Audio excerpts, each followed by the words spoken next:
Please welcome the president of Stanford University and our venue host of the 2016 Global Entrepreneurship Summit, John Hennessy.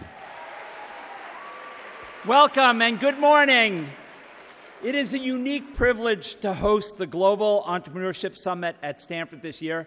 I hope you're enjoying our campus and this great weather we have. It's pretty nice.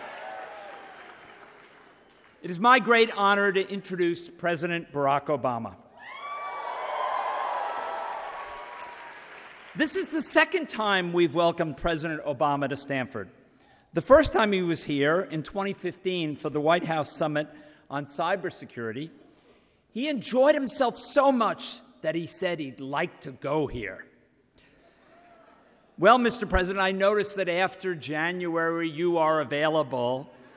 And as Secretary Pritzker pointed out, the weather's pretty nice here, so we hope to get back to California.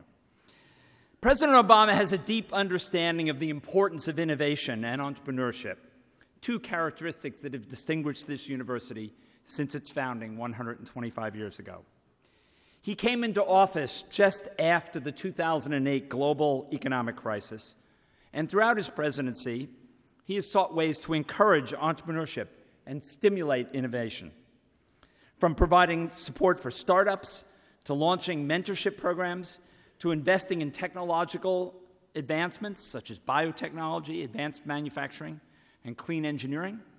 From increasing federal funding for research and development, including big investments in the BRAIN Initiative and the Big Data Initiative. And he's led the change for educational reform.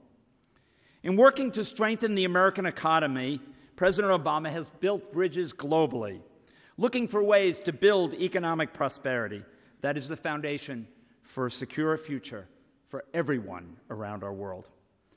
And the President and his cabinet have clearly articulated the need for greater diversity, both in the tech community and among our entrepreneurs, a call recently echoed throughout Silicon Valley. All of us in higher education appreciate the importance of a diverse workforce. At Stanford, recent efforts to make computer science more approachable and attractive for women has led to computer science becoming the fastest growing major for women at Stanford.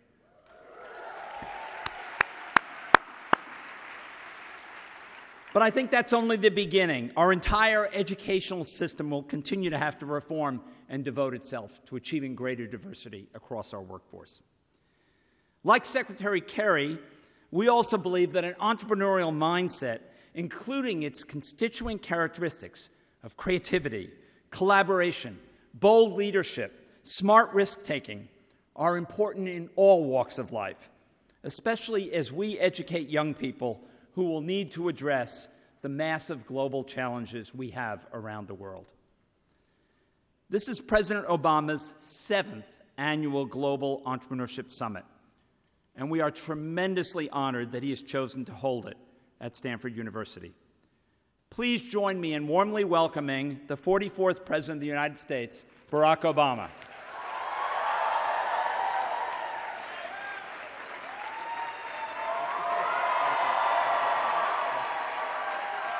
Thank you. Hello, everybody. Thank you so much. Thank you. Thank you. Thank you very much. Thank you. Everybody have a seat. Thank you so much. Thank you. Oh, thank you so much. Well, that's a good-looking group. Thank you. Well, first of all, let me thank President Hennessy for the introduction and the entire Stanford family for letting us take over the campus for a few days. As some of you know, John is stepping down after 16 years as president of Stanford. Fortunately for me, I cannot do that, to just stick around longer than my term limit. John, I'm sure there's some people who want you to stick around longer, but I'm confident that you're going to do extraordinary things, and we could not be prouder of John Hennessy and Stanford and all the great work that they have done. So please give him a big round of applause.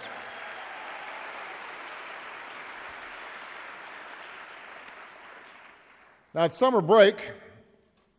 Just so all of you know, Stanford is not always this quiet. This school is unique.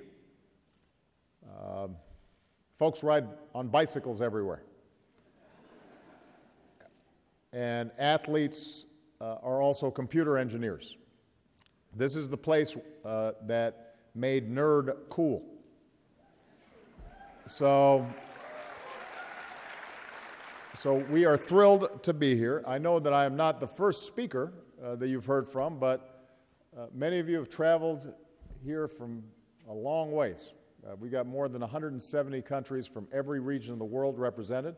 Some of you, this is the first time you are visiting our country, so let me just say on behalf of the American people, not only welcome to our Global Entrepreneurship Summit, but welcome to the United States of America. We are glad to have you.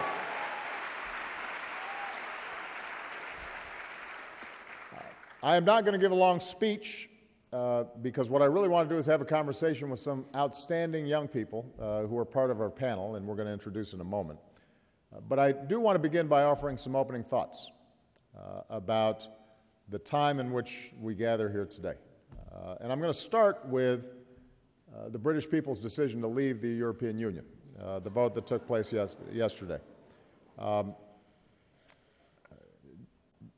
Just a few hours ago, I spoke with Prime Minister David Cameron. David has been an outstanding friend and partner on the global stage, and based on our conversation, I'm confident that the UK is committed to an orderly transition out of the EU. We agreed that our economic and financial teams will remain in close contact as we stay focused on ensuring economic growth and financial stability. I then spoke to Chancellor Merkel of Germany, and we agreed that the United States and our European allies will work closely together in the weeks and months ahead. I do think that yesterday's vote speaks to the ongoing changes and challenges that are raised by globalization. But while the UK's relationship with the EU will change, one thing that will not change is the special relationship that exists between our two nations. That will endure. The EU will remain one of our indispensable partners. Our NATO alliance will remain a cornerstone of global security, and in a few weeks we'll be meeting in Warsaw for the NATO summit. And our shared values, including our commitment to democracy and pluralism and opportunity for all people in a globalized world, that will continue to unite all of us. And that is the work that brings us here today. The world has shrunk. It is interconnected. All of you represent that interconnection. Many of you are catalyzing it and accelerating it. It promises to bring extraordinary benefits, but it also has challenges, and it also evokes concerns and fears. And so part of why this Global Entrepreneurship Summit has been so close to my heart, something that I've been so committed to, is because I believe all of you represent all the upside of an interconnected world, all the optimism and the hope and the opportunity that that interconnected world represents. But it's also important in these discussions to find ways in which we are expanding and broadening the benefits of that interconnection to more and more people. And that's what so many of you are doing. You know, we're gathered here at Stanford in the heart of Silicon Valley, which is one of the great hubs of innovation and entrepreneurship, not just for America, but for the world. This is a place that celebrates our ability as human beings to discover and learn and to build, to question, to reimagine, to create new ways to connect and work with each other. It's where two guys in a garage, Bill Hewlett and Dave Packard, launched a global company, where student projects became Yahoo and Google. Those were really good student projects. My student projects weren't as good. It's where entrepreneurs, like so many of you, get an idea and you build a team and you work to turn it into reality, and you launch products and companies and entire industries that transform the world. That's the power of entrepreneurship. And it's never been more important.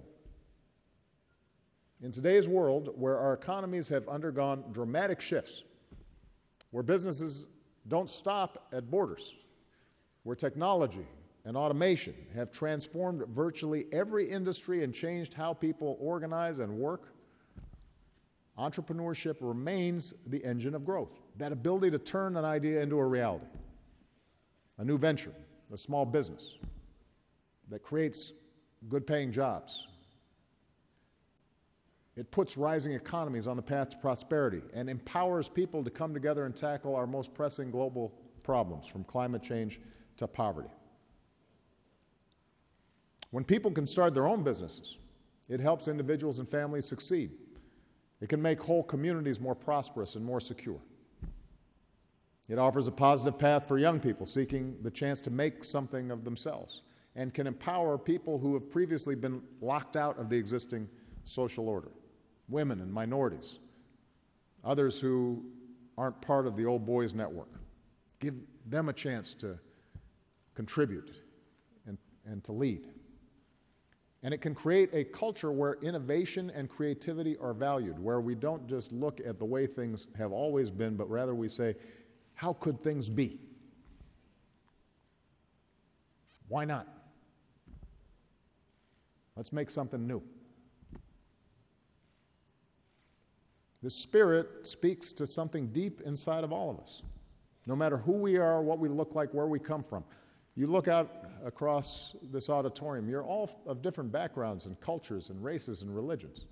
Some of you are from teeming cities, others are working in small rural villages. But you have that same spark, that same creative energy to come up with innovative solutions to old challenges. And entrepreneurship is what gives people like you a chance to fulfill your own dreams and create something bigger than yourselves. We live in a time when more than half the world is under the age of 30. And that means we've got to make sure that all of our young people around the world have the tools they need to start new ventures and to create the jobs of the 21st century and to help lift up entire populations. And so many of you are already doing this.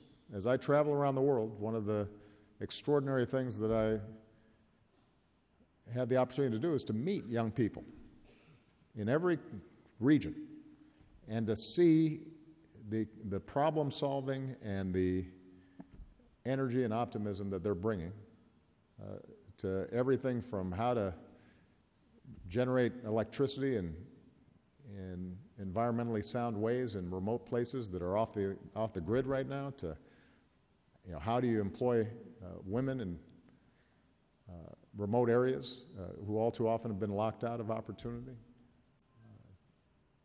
You just see enormous creativity waiting to be tapped.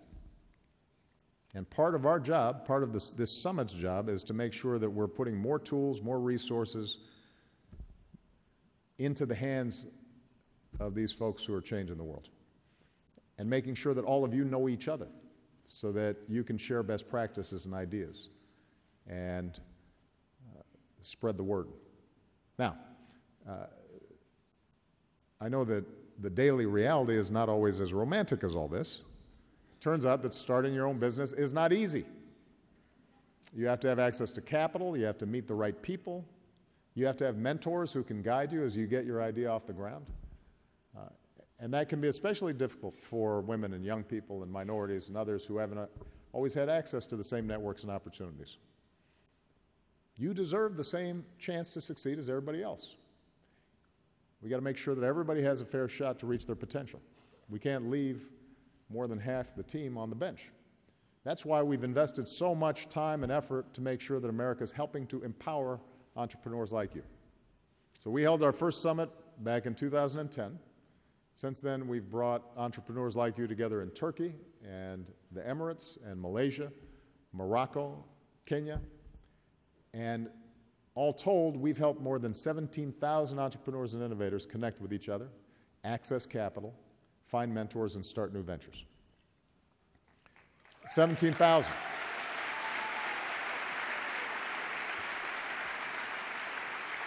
I think of the Tanzanian startup that helps farmers reduce their harvest losses, or the company in Nepal that's helping to improve charity healthcare.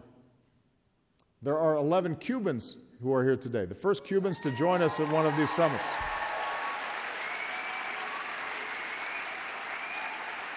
Hola. Mucho gusto. They're ready to help create new opportunities for the Cuban people. Where are they? There they are.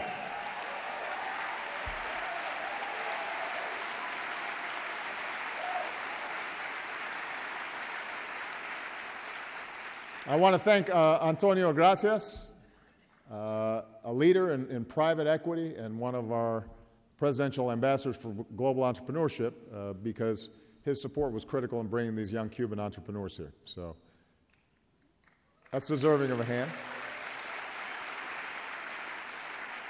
I'm also pleased to announce that we have a new group of business leaders signing on as entrepreneurship ambassadors. This is something that we started as part of the summit, and they have put their time, energy, effort, and in some cases their money behind entrepreneurs around the world. So some of our new ambassadors: Sarah Blakely, CEO of Spanx;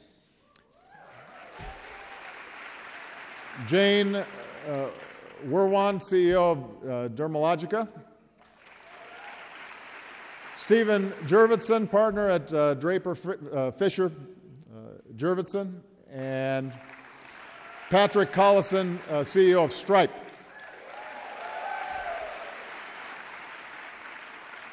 Now, supporting entrepreneurs isn't just something we do around the world, it's also a key part of how we create jobs and fuel innovation here in the United States. And it's why we're working with communities to streamline the process for launching a company. Startup in a day. It's why we're expanding Innovation Corps, our program to equip more scientists and engineers with entrepreneurial skills. And it's why at this summit, dozens of top tech companies, from giants to startups, are committing to make their technology workforces look like America, including by publishing data on diversity each year and developing the tech talent of people from all backgrounds. We're very happy for the commitments that they've made, so give them a big round of applause for that.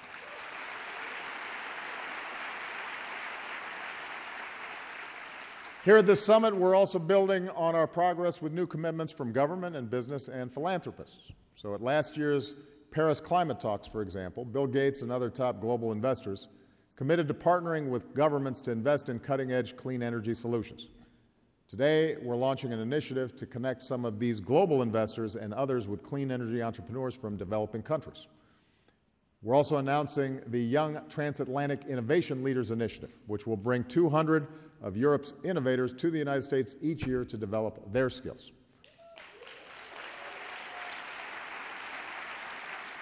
And we've got organizations like Endeavor, which supports entrepreneurs starting a $100 million fund to invest in companies across Latin America and the Middle East, in Africa and Southeast Asia.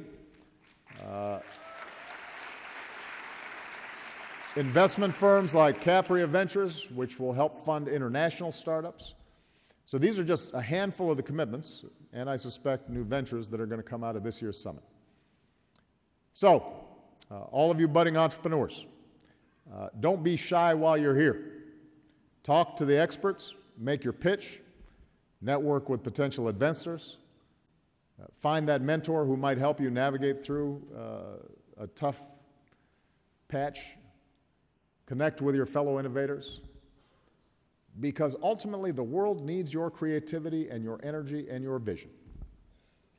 You are going to be what helps this process of global integration work in a way that is good for everyone and not just some. I've spoken about this before. I believe we are better off in a world in which we are trading and networking and communicating and sharing ideas. But that also means that cultures are colliding, and sometimes it's disruptive, and people get worried. You're the bridge, you're the glue, particularly the young people who are here, who can help lead towards a more peaceful and more prosperous future that provides opportunity for everybody. And because this is about more than just this one event, or for that matter, this one president, we're going to make sure that the United States continues to help developing the next generation of entrepreneurs. We are very proud to announce that next year's Global Entrepreneurship Summit will be hosted in India. Got the Indian contingent in the house. I'll try to stop by if I'm invited. But the point is, I believe in you, and America believes in you. And we believe that you have the talent and the skills and the ambition not just to pursue your dreams, but to realize them, that you can lift up not just your own families, but communities and countries, and create opportunity and prosperity and hope for decades to come. That's the promise that we see in all of you. And that is the promise that we see in our outstanding panelists that you're going to hear from. Mai Medat of Egypt, who's a software engineer who started a company called Eventus, which is a one-stop online shop for people who organize events. Jean Bosco Nizeyimana of Rwanda, who's the founder and CEO of Habona Limited, a company that uses biomass and waste to develop eco-friendly fuels that are used in rural Africa. Mariana Costa Checa of Peru. Mariana is the founder of Laboratoria, which gives young women from low-income backgrounds the education and tools they need to work in the digital sector. And if that lineup's not enough, you also see it in a guy that you may have heard of, who has done pretty well for himself, the founder and CEO of Facebook, Mark Zuckerberg.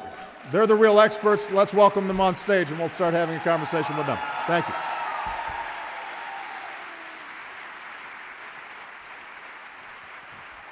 Thank you so much. Thank you. We're proud of you. Thank you, man. Thank you. Thank you so much, Mr. President. All right. There's a good-looking group. And I could not wear a T-shirt like Mark for at least another 6 months, but I will take off my jacket so that I don't look too formal. Soon. Soon. It's going to happen soon. So, yeah, sit down, everybody. Relax. So, these are some extraordinary entrepreneurs. Some are just getting started. Some seem to be moving along pretty well. But I thought this was wonderfully representative because it's from different regions of the world. It's companies that are at different stages. And maybe we can just start by having everybody introduce themselves, describe a little bit about what they're doing.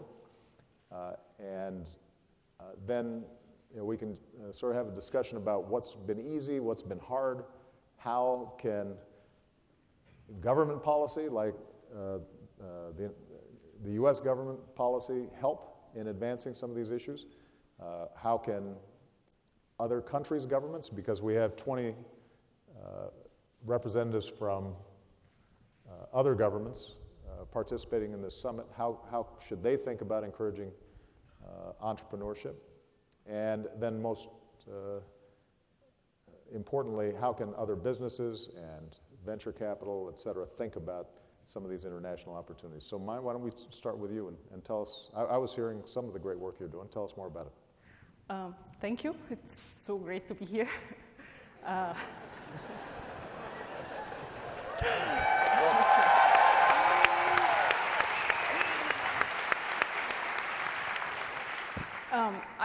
I'm a software engineer. I have an engineering background. I one day I heard that the first startup weekend is happening in Cairo. And I was not invited, but I went anyway with my friend. I went with my friend Nihal. She was invited, and she turned out to be my co-founder. And we were there just to learn about startups, meet mentors and other entrepreneurs. But it was very hard to network and meet people during the event. We felt like there is a gap between the organizers and the attendees. And then a week after, we attended TEDx Cairo, and we had the same experience. We felt like there should be a better way for organizers to organize events and for the attendees to experience events. Everyone is there for networking, connecting people, and sharing experience. So we did our research, and we were very passionate about the idea. We felt like we can do something in the event space. So we quit our jobs, and we started working on this full-time before even having the name of Eventus. And now we have a full engagement and networking platform for events. It's a very interactive app with 86% engagement in most of our events. So we're helping people getting together during events. And now we have a great team, 2 offices in Cairo and Dubai, and we're working with most of events in our region. When I look back on the journey, it wasn't easy at all. It was very challenging. It was very exciting as well, but it was full of ups and downs. And we started before even the first accelerator in Egypt to start.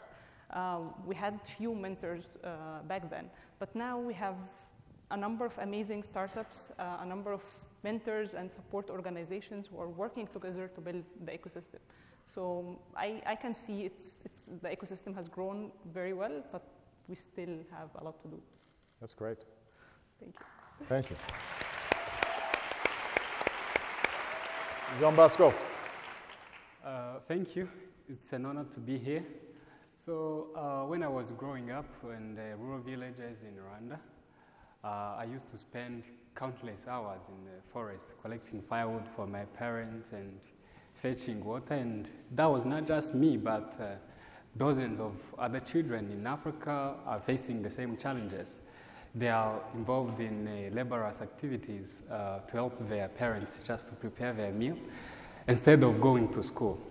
So as I was growing up, I kept thinking about something that I can do to help these families have access to other alternative fuels that they can use to replace charcoal wood that they have been using for many years.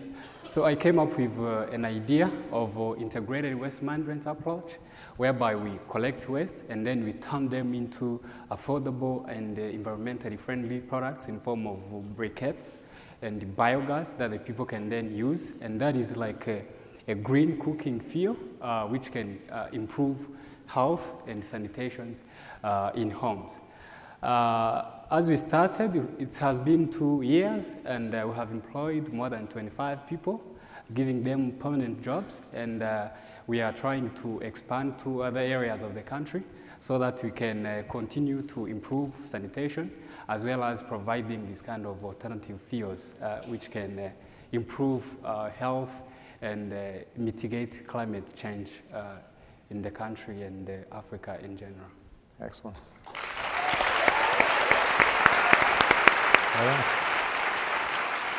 It's an honor to be here. I'm still trying to get over the fact that you just introduced me. I'm so happy.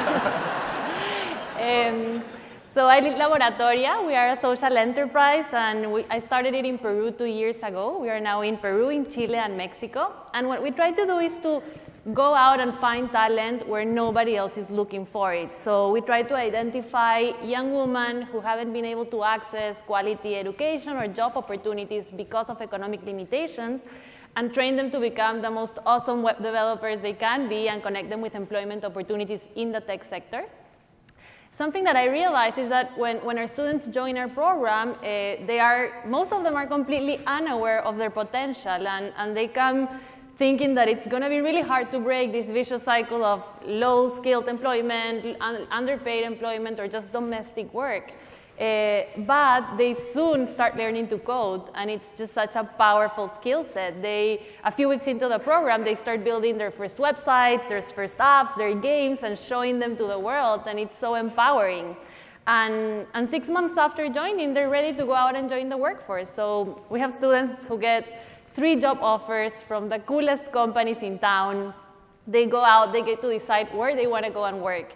They triple their income, so they significantly improve their economic circumstances. They start supporting their families. And I think most importantly, they start realizing that anything is possible if they work hard enough for it, no? And we have students that have gone from working at a corner shop in a slum to working at the IDB in Washington as developers, a few blocks from the White House.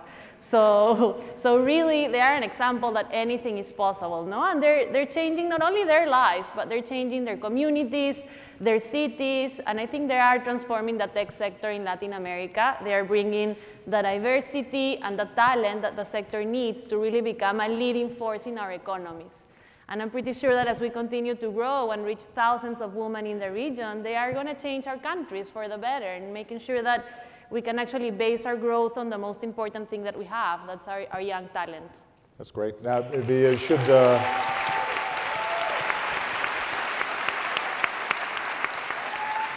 when we were talking backstage, I had been reading about this, and I said 60% of the women who had gone through this program now were employed, and I was corrected, it's now 70%. I had old data, but I think it's important to point out your success rate has been quite extraordinary already. So thank you. It's wonderful. Mark, when there was a time when you were sort of in their shoes, but now, obviously Facebook's success has been extraordinary, but I'm sure that you still can connect with the stories that are told here and some of the stories out there. How's Facebook thinking about its own role in creating this platform for entrepreneurship around the world? I know that's something that you've been thinking a lot about. Well, it's really inspiring to be here with so many great entrepreneurs. And to hear about all the work that you're doing, and it's an honor, so thanks for having me. To me, entrepreneurship is about creating change, not just creating companies. And the most effective entrepreneurs who I've met care deeply about some mission and some change that they're trying to create, and often they don't even start because they're trying to create a company, right? And that's how I think about my connection to all of us here is, when I was getting started, I cared deeply about giving everyone a voice, right? And giving people the tools to share everything that they cared about, and bringing a community together. And it started small in one university, and I didn't think it was going to be a company at the time. As a matter of fact, I was pretty convinced that at some point someone would build something like this for the world, but I thought that would be some other company that already had thousands of engineers and was used to building stuff for hundreds of millions of people around the world. And what ended up happening was that no one built it, right? So we just kind of kept on going, right? I mean, people said at each step along the way, what you're doing, all right, maybe college students like it, but no one else is going to like it. And there's not going to be any money in doing this. So, all right, so you only really do it if you care, right? If you're passionate about doing it. And then it started growing, and people said it would be a fad, and it would never be a good business. But you keep going because you care, not because you're trying to create a business. Then there's the shift to mobile, where people thought that it wouldn't be a sustainable business. And through each of these things, the entrepreneurs who I think build things that last for a long time keep going because they care fundamentally about the change that they're trying to create in the world, and they're not in it just to build a company. And I carry that with me today. So today we have we live in a world with more than 7 billion people, but more than 4 billion of us are not on the internet. And we talk about having an equal opportunity to be able to create a change in the world, and I think that's a really hard thing to do if you don't have access to some of the basic infrastructure and technical tools that are necessary to build this kind of these kind of technical products. So I kind of think about what we're doing today very similarly to how I thought about where we were at the beginning. It's I get people all the time who come to me and say, all right, well, you're investing billions of dollars in trying to put internet connectivity in places where we don't get paid for it. It's not something that we'll make any money from for a very long period of time if it works out. But it's this deep belief that you're trying to make a change, you're trying to connect people in the world, and I really do believe that if you do something good and if you help people out, then eventually some portion of that good will come back to you. And you may not know up front what it's going to be, but that's just been the guiding principle for me in the work that we've done. And I hope that some of the work that we do can play a role in empowering you and so many more entrepreneurs to build the next great companies. Excellent.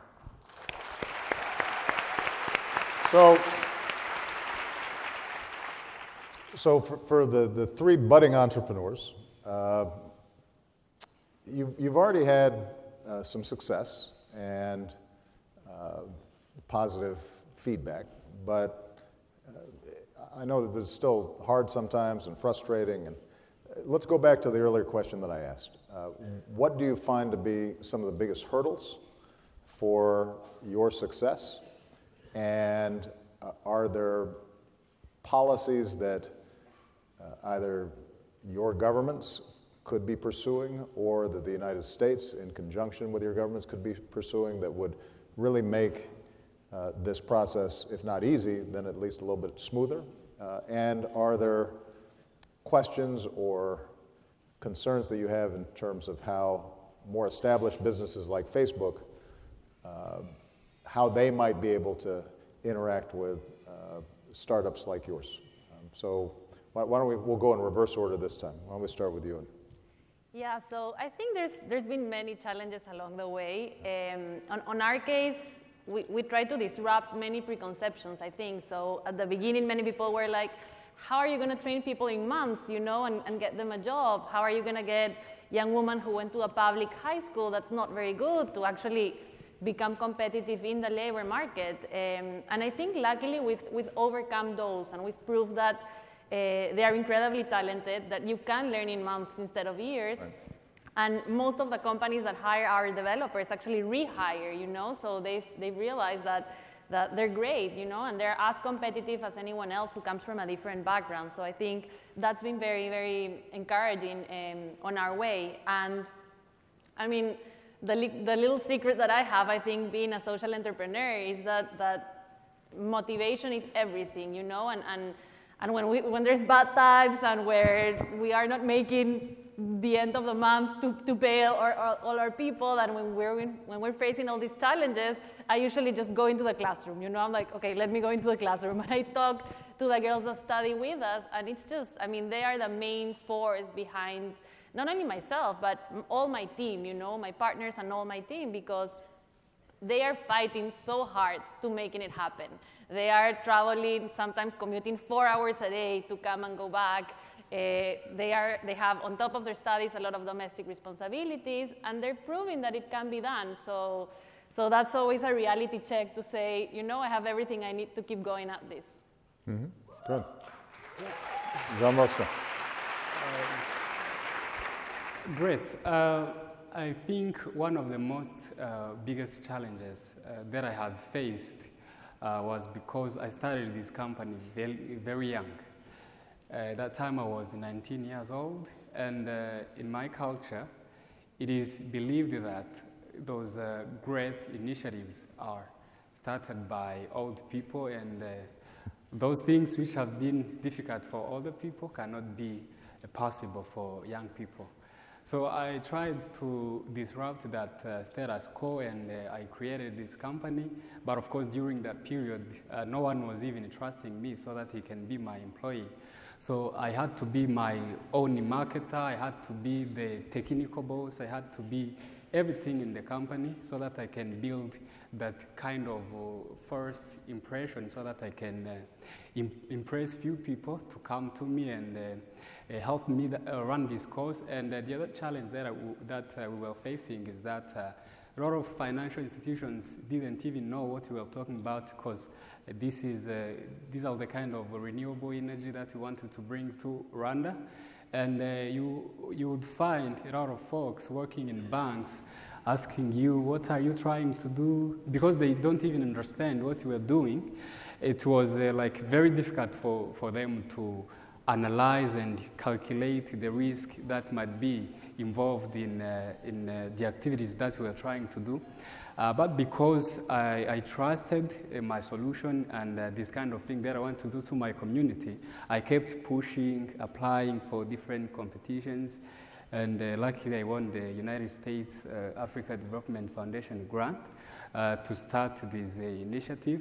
And when I started, people started to see how you can take advantage on waste that you already have to produce some products which can then go back in communities and be solutions which can improve lives of many people. And then from there, people started coming. But the lesson that I learned from that very basic experience is that no matter what you're trying to do, necessary is that you are having that kind of motive in your mind that you want to help your society move forward. So the policies and the other partners, stakeholders will come along the way to help you run that initiative. But that will happen once you start. If you don't start, no one will come and join you. Good. So we've heard... No, it's interesting.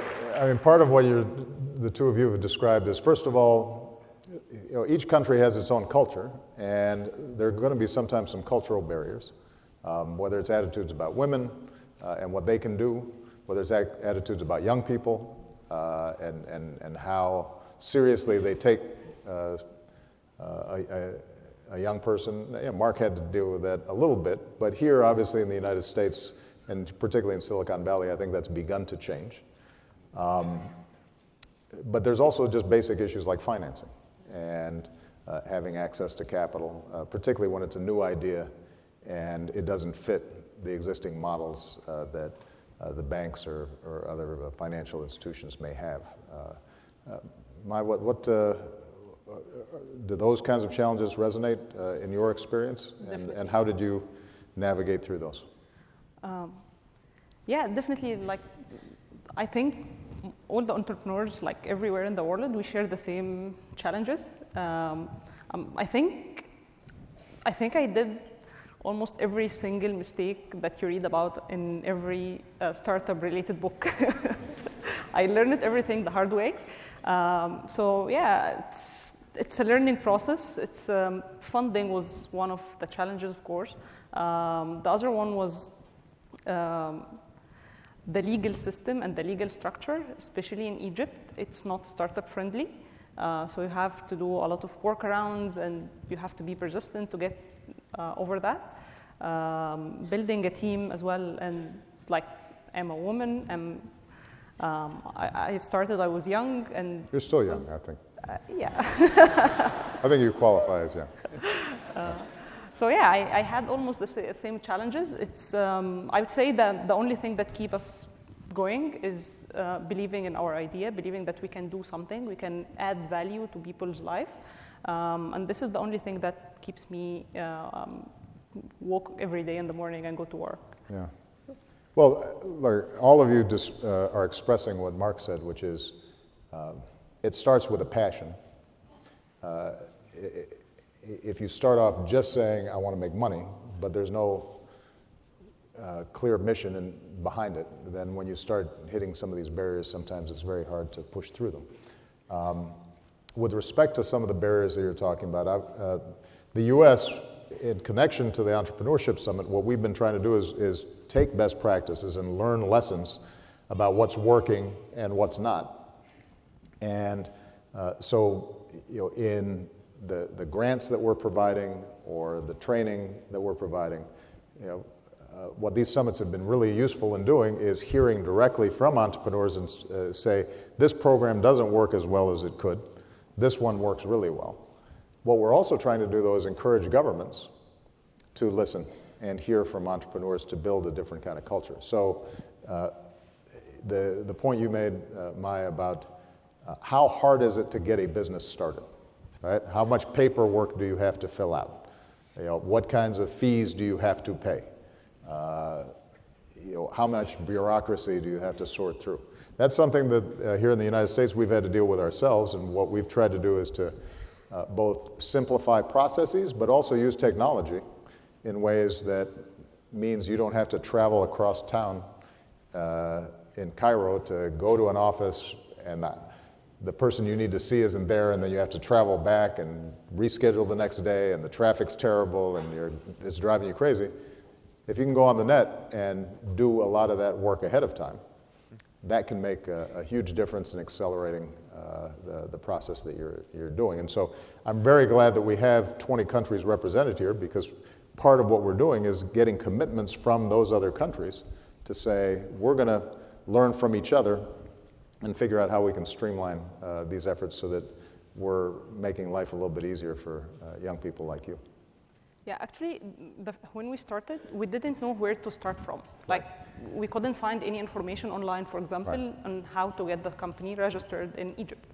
We didn't know any startup lawyers or anyone who can register the company for us. So we had to go ourselves and ask for help from other people, and we couldn't find any information. It took us so much time, efforts, and money. Yeah. Well, even here in the United States, where it's much easier to do business, we still have 16 agencies that are in charge of doing business. We've tried to streamline them into one. It requires congressional action. So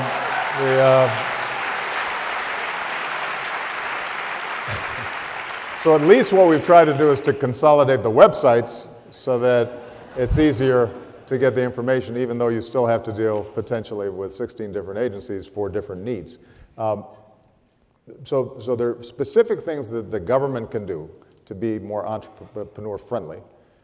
How can companies like Facebook or Google or some of the venture funds that are represented here, how should they think about finding good ideas? What sorts of mentorship or training would you find most helpful? Obviously, having experienced entrepreneurs or people who've seen startups in the past maybe can help you avoid a few of the lessons. And part of the goal of the summit here is to build these networks so that that kind of mentorship is available. But Mark, I know that Facebook's already doing some of these issues. Tell us about some of the things that you're excited about, and then maybe we can hear from them about other networking opportunities that they'd be looking for. Sure. Well, we have a developer program all over the world where we go around and it's called FB Start, and we give entrepreneurs free access to tools, and some of them, a lot of the tools that people can use are free from Facebook and other places. But in order to help get started with businesses, we give to different companies tens of thousands of dollars worth of Facebook tools to get started. But it's also important to help people learn how to use the tools. So we do these entrepreneurship workshops around the world and for both people who are starting to create technical companies, but also for small businesses, which are, I think, an important part, maybe less the focus of this summit. But that's a huge part of what we try to do around the world and help people get on the internet and connect with people that they're trying to sell their products to. And we have more than 50 million small business pages that are on Facebook, and a large number of them use it as their primary presence for communicating with people and attracting new customers. So that's a pretty good basic tool that's out there. The biggest thing that I'm personally focused on is connectivity, though. I mean, I think for you guys, and we talked about this a little bit backstage. I think you're mostly in places that have reasonable connectivity. I mean, you were talking about how sometimes when you go home, it's not so good. But in general, I think for a whole nother big population wave of folks, this really is a blocking factor. I mean, if you grew up and you've never used a computer or you've never had access to the internet, it's often hard to even imagine what you're missing out on. So And this is a local problem that I think we need to do a better job of empowering folks in different countries to be able to spread connectivity. I mean, this isn't something that the US or some American company can come in and do. In the places where it's worked, it's been in partnership with local companies and local entrepreneurs and local governments. And that's also something that I'd love your guys' advice on, how you think we could be doing a better job of spreading connectivity to enable not just you guys, but other entrepreneurs who haven't even had the opportunities that you've had to build things as well. Well, tell us what's happening in Peru in terms of connectivity, and how does that connect with creating the supply for all these wonderful young women that you're training? Obviously, things are growing. But speak to Mark's point about how you see things unfolding, both in Peru and in Latin America over the next several years. First of all, Facebook is such an amazing tool for us because we often target women who have had limited access to the digital world as a whole, but no matter where you go, Facebook is there, I think that young people today initiate their digital lives through Facebook. So every single girl in our program, even though they don't have email and they have a limited use of the internet, they have a Facebook account. Well, Mark's very happy to hear this. Yeah. I am. And this is a great connection because it's a starting point, and we usually start on our events where we do awareness raising about our program and encourage young women to apply. We talk a lot about Facebook because this is a web app, and do you know what's behind it? And that's actually a very important thread in our communication. So thank you, it helps a lot. And in terms of connectivity, I think Latin America it's moving forward, but there's still many important challenges. As we were discussing before, the service is not often the best because there's very few companies in the market, and this brings some challenges, no? And we also have many of the Latin American countries are very centralized in the capital city or in the major cities where usually connectivity is not a problem, but as you get further away, it becomes a challenge, no? So I think it should definitely be a priority for our governments.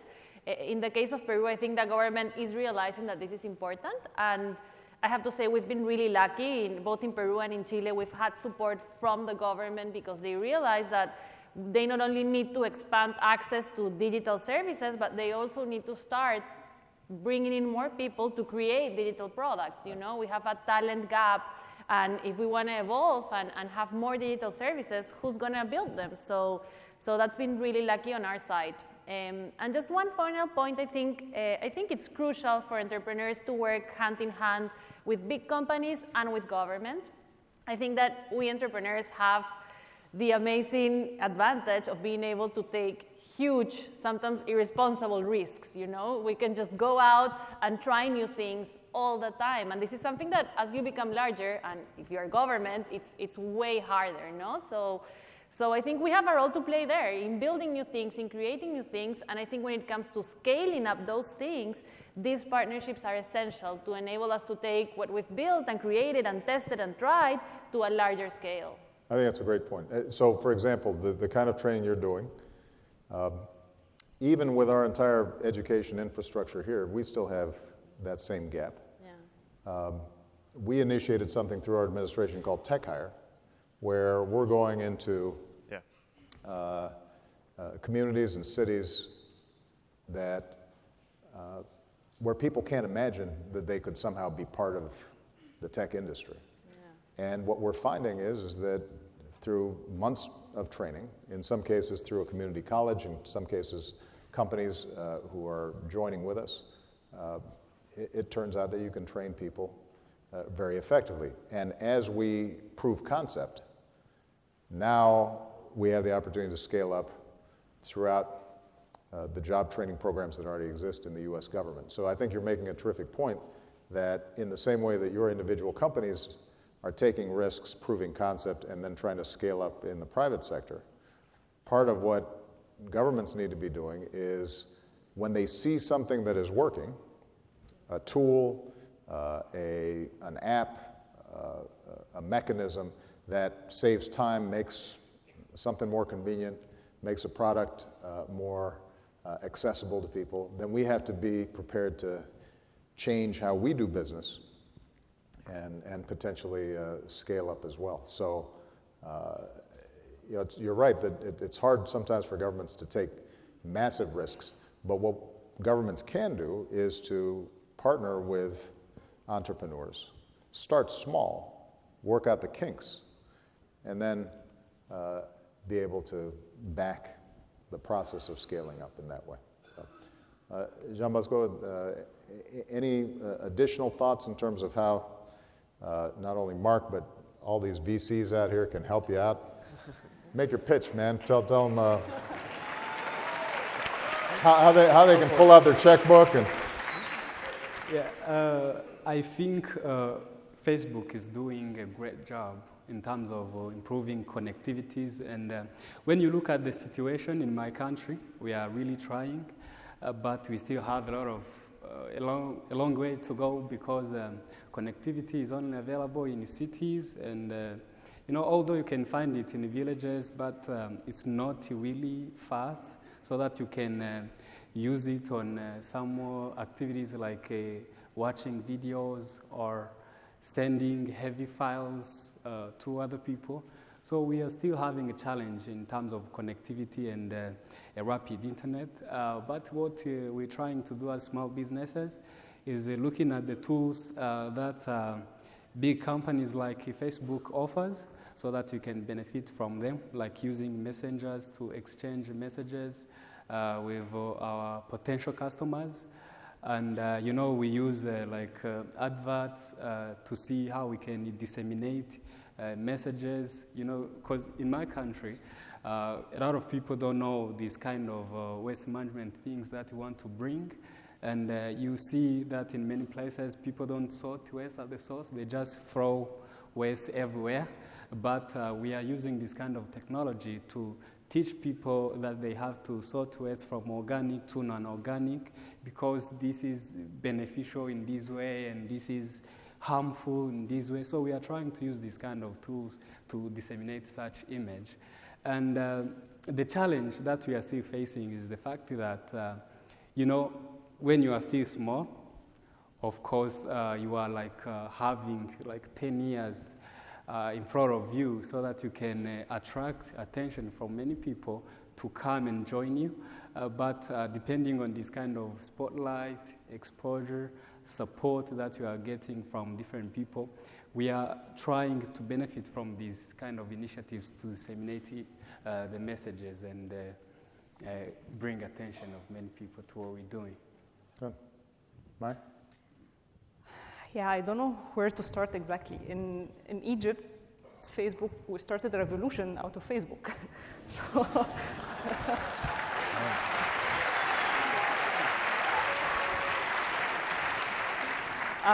Facebook was the only way we communicate during the revolution, and after that, and I believe I believe you have the numbers, but the Facebook penetration has grown tremendously since then, and it's a basic tool now. Like now, everyone in Egypt, they have Facebook, and we were just talking about Facebook Basics, and now it was blocked in Egypt. So I think there's a lot to do. And also, back to the connectivity thing, I think I'm praying now if, I'm not sure if my team and my family are watching this or not, because they can't live stream. I hope they are not seeing the buffering? the loading. That's so irritating. Yeah. I know. Yeah, it's very basic. I hear you. If it makes you feel any better, it happens to me too. Yeah, it's... I thought, I'd have the best gear, but I'm just sitting there waiting. Yeah, it affects the business as well. Now I moved to Dubai, and I have to manage the team in Cairo, and it's very hard to communicate. It's very hard to do like a Skype call with the team or something like that. So we have to work around it.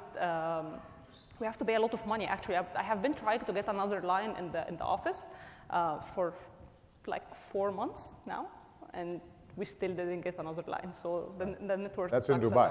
That's in Egypt, in That's Cairo. Cairo. Yeah. No, Dubai is better. It's even, yeah, it's much more better. Yeah. Well, look. Yeah, they're doing an amazing job in Dubai. Yeah. I mean, some of this is you raise a couple important points. First of all, the huge opportunity here is for countries to leapfrog existing infrastructure. And obviously we see this in Africa, in India, places where mobile banking and payment systems have accelerated even more rapidly than they have here. Farmers using information to access prices to markets so that they're selling their goods at a decent price. So there's an infrastructure and connectivity function that governments can play. You're raising another question, an issue though, which is a sensitive topic in some countries, which is openness. Okay, it is hard to foster and encourage an entrepreneurial culture if it's closed and if information flows are blocked.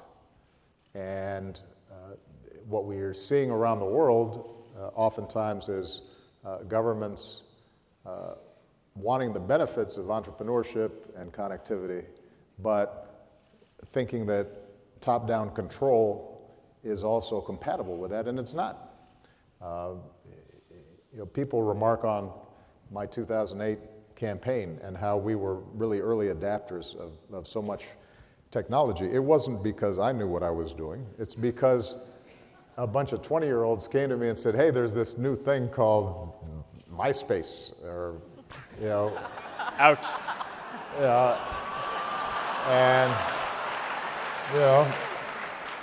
that was just a little dig there. But the point is that they had all this stuff that I had never heard of. And if I had tried to maintain control and say, no, we're going with, pamphlets, because I'm used to pamphlets, and I can control what's in the pamphlet, then I might not be sitting here. So, well, the same is true for governments as a whole. There is a cultural shift that is sometimes difficult that says we are empowering individuals and we are open to ideas. We are willing to admit new information that maybe contradicts our old preconceptions. We're willing to test those new ideas, and if they don't work, we're going to try something else. That's the connection between connectivity and the internet and science. I mean, part of what has created all this, part of what Stanford is all about, is our capacity to say, we don't know. To say that all the received wisdom might not be right, and we're willing to test it. And that is threatening sometimes. It's threatening to governments, it's threatening to cultures, but that is the essence of discovery and innovation. And so one of the things that we've been trying to do and encourage through the State Department is to gently and sometimes bluntly talk to governments about their need to maintain an openness and a confidence in their own people. Now, what makes it harder, admittedly, is the fact that the openness and the power of connectivity also can empower some bad people. And so us wrestling with how do we counter the sort of violent extremism that can end up poisoning the mind and resulting in what we saw happening in Orlando. That's a constant balance that we're trying to weigh.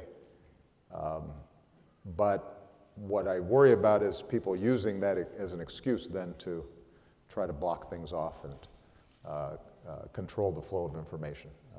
And that's a question that I think young people are attuned to and are going to have to pay attention to, and all of us are going to have to fight for in the years to come. Well, this has been an extraordinary conversation. How are we doing on time? All right, we're all done? but I'm having so much fun. Give our panelists a big round of applause. Congratulations for the great work you're doing. Thank you, everybody. Thank you so much. And I'm sure your family was watching. I hope so. If not, they'll be seeing it on the YouTube. Thank you so much. Thank you so much. That was great. Yeah. Thank you. Thank you. Thank you. Oh, we're very proud of what you're doing. That's terrific. We're going to go out this way, I think. Good. That was great.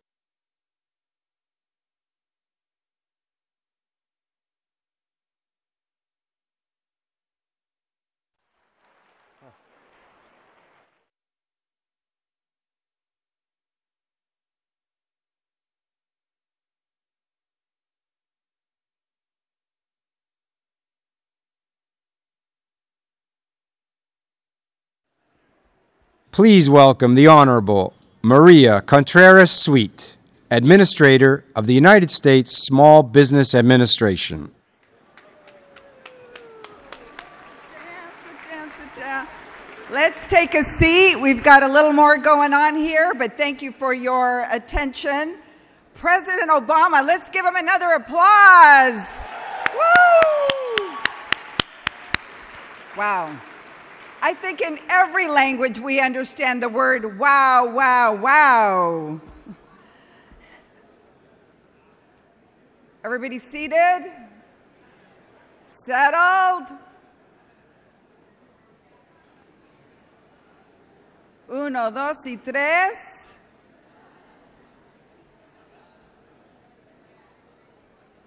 Uno, dos y tres. You know, somebody said that with a group you can do anything, so why don't we together as a group, when I say three, we'll say shh. Uno, dos, tres, 1, 2, 3. Shh. Thank you so much. But listening to these panels this morning assure me that the golden age of entrepreneurship has only just begun. Indeed, yes, exactly right, yes. It is just beginning, and the entrepreneurs like you in this room are the genesis of human progress. Recall Robert F. Kennedy, who famously said, "There are those who look at things the way they are and ask why, and there are those that dream of things that never were and ask why not." The people who have changed the course of history have always asked, why not? And each of you is here today because you have asked, why not?